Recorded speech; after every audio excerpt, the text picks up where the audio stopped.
Boom! Lance Armstrong, Chris Froome. Chris Froome, Lance.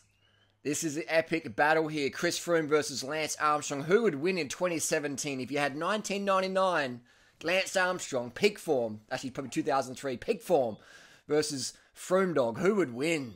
Battle of the spin. Both these guys are paid to win, and they're paid to motherfucking spin. Look at that cadence. Chris Froome and Lance Armstrong, legends of the sport. Undeniable legends of the sport, did what it took, did all the professional options, made it happen. Both had a similar story. They were both ditched by their teams, essentially. Lance Armstrong, Cofidis 96, had cancer, said, bye-bye, bro. You can't race, you can't ride. See you later. And they basically ditched him. Chris Froome, 2011, had no contract for 2012. He was relegated to, domestic support, continental. Div 1, Div 2, Div 3, And he's like, fuck it. Let's go big time. Let's go big time. Let's get it on the fucking program and let's get it done. Let's get a good coach. Let's get a qualified personal trainer and let's get some 7 watts per kilo action going on. And this is what we do, man.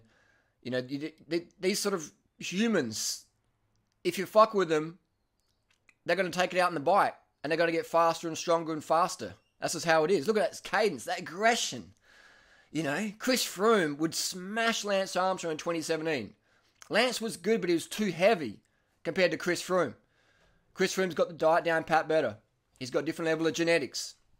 But Lance Armstrong, his cadence is a little bit low for Chris Froome's standard. And Chris Froome would just smoke it. That's the Horticam. Remember that stage? Then Ventoux. Imagine Froome versus Armstrong at Ventoux. Armstrong wouldn't have a chance.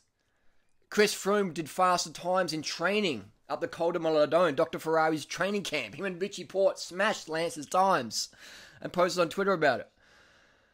The standard is so much higher now.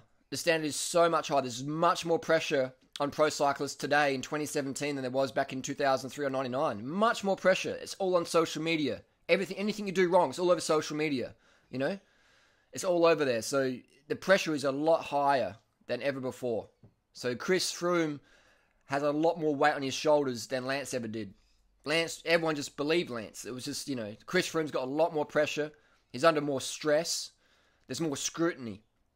And the sport's even more dangerous than ever before because there's more money involved. And it's a lot harder to live in 2017 than it was in 2003. Everyone has more pressure. There's much more pressure on every single person on the planet. Well, not every single person, but you know what I mean. There's more pressure on most individuals on the planet, and especially in the professional sense. If you're a professional in anything, there's more pressure on you. The money system, everything, politics, the environment, there's more pressure on you to perform. So Chris Froome has more pressure on his shoulders than Lance did. Everyone loved Lance. He was the American idol, the American hero. The greatest story ever told, come back from cancer, ditched by his team, came back and smashed it across every Wheaties box on every kitchen table across America. He was the homegrown, the hero. Everyone fucking wanted a bit of Lance. I made so much money selling Trek bikes because of Lance. Nike, everyone loved him, mate. Oakley, Giro, there was fucking Lance fever, man. Everyone wore yellow bracelets and shit. Everyone loved Lance until he told the truth. So we learn a lot from that people don't want the truth. They want fairy tales. They want fucking fairy tales. But Chris Froome, the physiology, let's look at the physiology, that cadence. Dr. Ferrari would be getting a boner looking at that cadence, that technique. Look at that, man. He's all over the bike like a praying mantis with a fucking asthma attack. He's just getting it done. And he's got his head down. This is how good Chris Froome is, man. He's riding with his head down. Do you know how hard that is to breathe?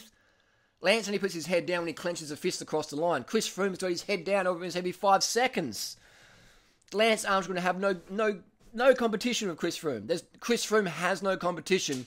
When Chris Froome wants to win, he got no competition. Physiologically, nothing. The dude can time trial, he can descend, and he can climb better than the 50-kilo riders. He would smash anyone who came at him. Chris Froome doesn't even have any real competition to really go for it.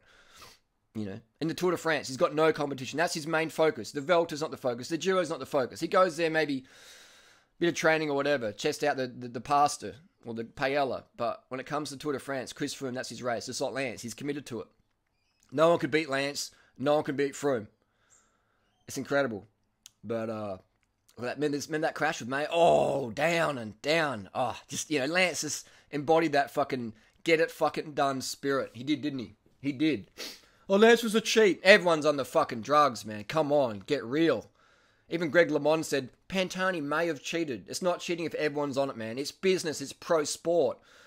We expect champions. We want to see blood and tears. We don't want to hear the truth. We want to see freaks of nature smashing shit. We want to believe it's the bike. We want to believe it's the running shoes. We want to believe it's the basketball or the Wheaties that Michael Phelps eat. It's not. It's pharmacology. It's just how it is, man. It's the world we live in. It's cutthroat. 27,000 kids die today from starvation. You know, it ain't the fairy tale that Nike tells you. It ain't the fairy tale that CNN tries to sell you. It's just cold, hard truth, man. It's a cutthroat world out there. And Lance is a great example. He embodies that. Remember that 2001 Alpe d'Huez? Looking back at Ulrich, mouth closed. Boom, spin to win. But Lance Armstrong, what a fucking legend of the sport. Chris Froome, what a legend of the sport. Getting people on bikes, getting them out of cars. Just don't time trial on the bike out and get slammed by a car door. Always have your head up the road. And there you go. It's the blue train, the yellow jersey, pro sport. Aggressive exercise, funded by money to make more money. At least with cycling, we get people out on bikes. We do make the world a better place with cycling. So stay on your gear, keep inspiring chumps to get out there and ride their bike, burn fat, not oil.